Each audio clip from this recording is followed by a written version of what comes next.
Et si le rêve européen n'était pas vraiment un rêve? Chaque année, des milliers de jeunes Africains quittent leur pays ou rêvent de le faire dans l'espoir d'une vie meilleure en Europe.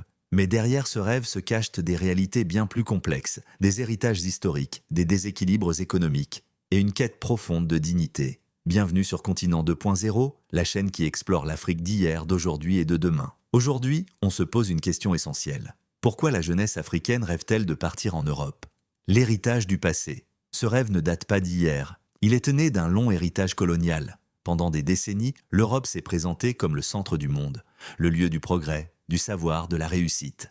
Les manuels scolaires, les films, les médias ont façonné cette image d'un ailleurs plus moderne, plus stable, plus civilisé. Résultat, beaucoup de jeunes grandissent avec l'idée que pour réussir, il faut partir. Non pas parce qu'ils rejettent leur continent, mais parce qu'ils pensent que tout se passe ailleurs. La réalité du présent. Mais ce rêve européen, c'est aussi une réponse à la réalité quotidienne. Chômage, instabilité politique, manque d'opportunités, corruption. Pour beaucoup, l'Europe symbolise la sécurité, la liberté, la possibilité d'espérer. Les réseaux sociaux amplifient cette vision. On y voit des Africains installés à Paris, Londres ou Bruxelles, souriants, réussissants.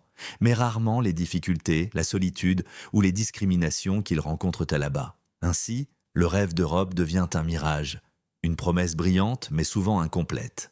La dualité du rêve.